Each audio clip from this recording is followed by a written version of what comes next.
A bit big for a model, isn't it? It's a full-scale model, sir. It's not a model if it's full-scale, Tomkinson. It's an icebreaker. Yes, sir. It's good, isn't it, sir? It's got 3 engines, an enormous... No, that's not the point. That is not a model. There'll be a hell of a stink if this comes up at Speech Day exhibition. You're a very stupid boy building icebreakers like this, Tomkinson. Yes, sir. Now, I won't say anything to the headmaster if you can get it down to a minimum of 4 foot. Well, sir, there's 1,500 tons of steel in this. Do you want to come and see the headmaster with me? No, sir. Well, melt it down at once. Yes, sir. Sorry, sir.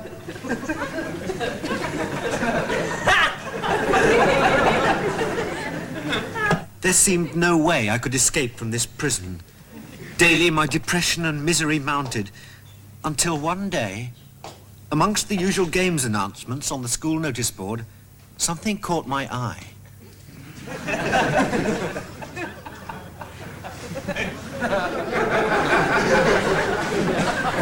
June the 12th, in Big School, Rear Admiral Sir Vincent Smythe Obelson, the polar explorer, will address the school. I wondered, could this be my chance? For our school lecture this term, we are very fortunate to have secured the services of one of our most famous and distinguished old boys. The polar explorer, Rear Admiral Sir Vincent Smythe Obelson. Applause, applause!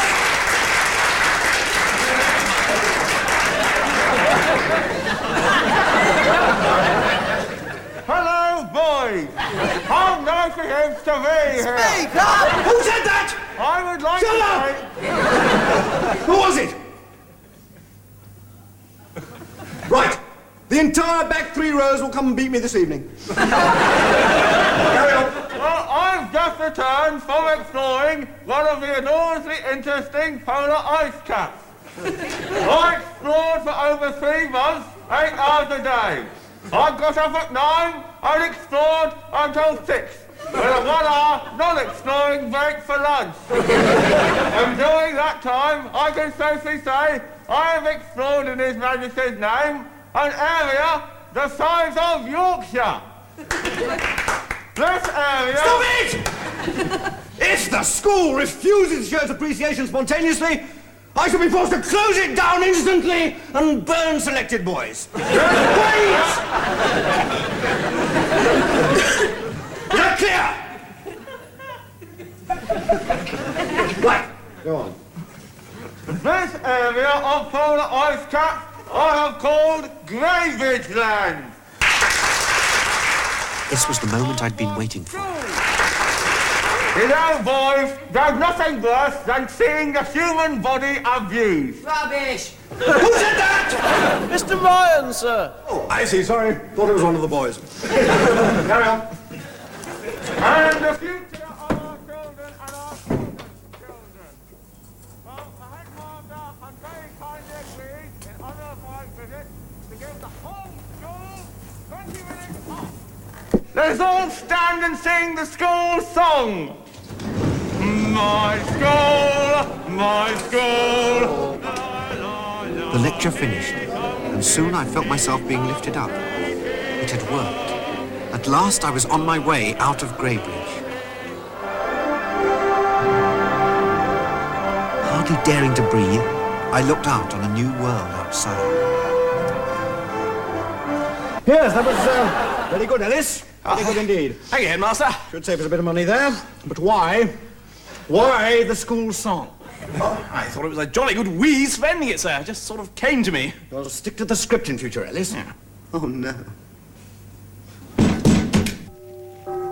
After the incident with the trunk, things became really hard for me.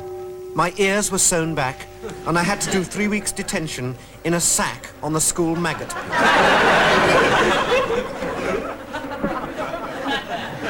But for the first time, I became the centre of some attention at Greybridge, and I found myself once again in the presence of Grayson, the school bully.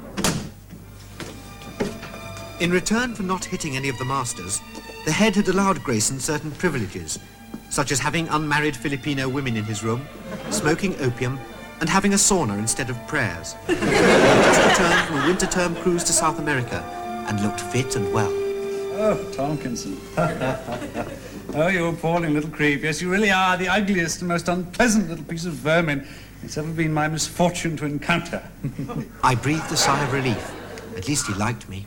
Now, some filthy little creeps in lower school have been telling me all about your escaping tricks. That's right, yes. Don't answer back, you snotty little oik.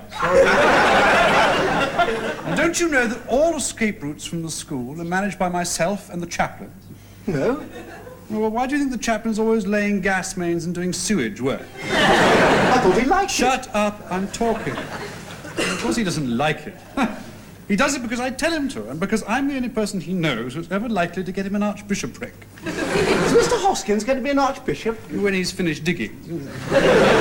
Trouble is, he thinks that it's going to be York or Canterbury, which is sad, really. Well, where is it? Soligorsk. It's in the Ukraine, it's bitterly cold and the food's unspeakable, but I can't help that. Anyway, the point is the chaplain has nearly completed a network of tunnels over 12 miles long. The last thing we need is for spotted little twerps like you... School bully.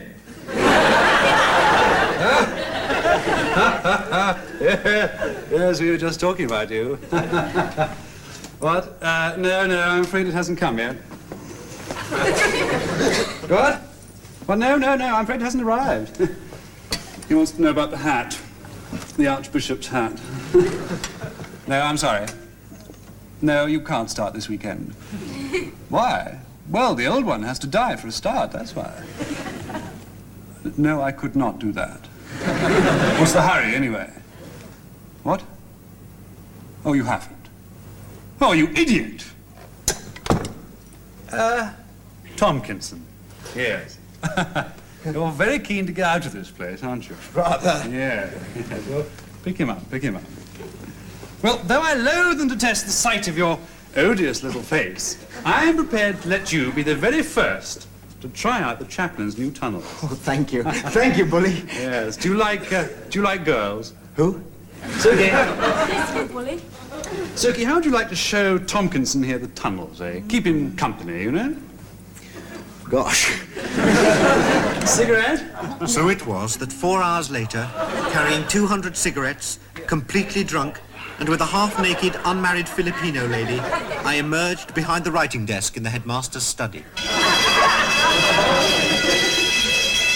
The chaplain, now 74, and impatient to get his archbishopric, had finished the tunnel just 100 yards too early. I was found guilty of smoking, drinking, lying, thieving, breaking the headmaster's writing desk, and escaping without permission. I was sentenced to the most awful penalty the school could provide, the 30-mile hop against St. Anthony's. Training for the hop was a nightmare.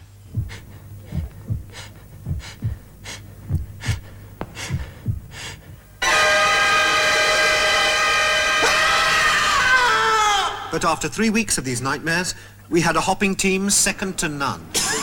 I'll never forget the day of the hop. The whole school was in a fever, mostly dysentery and beriberi, with a few cases of blackwater fever and scurvy amongst the older boys. Our opponents, St. Anthony's, a Buddhist public school in Yorkshire, were legendary hoppers. As soon as we were in line, Mr. Craffit, who was Gundy for the day, gave us each the traditional palfreys. Bloody for palfrey. Hey! Tall laddie for a palfrey. Hey! Wee laddie for a palfrey. Hey! Medium-sized laddie for a great big palfrey. Hey! Thank you, Gundy. Good luck, Graybridge.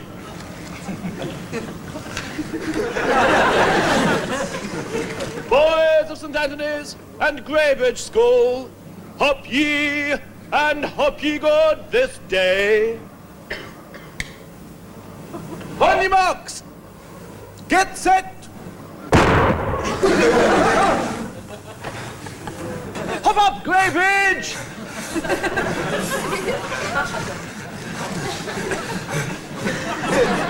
We all did our best, God knows, but we were severely weakened by our training and were no match for the St. Anthony's boys, many of whom had hopped internationally.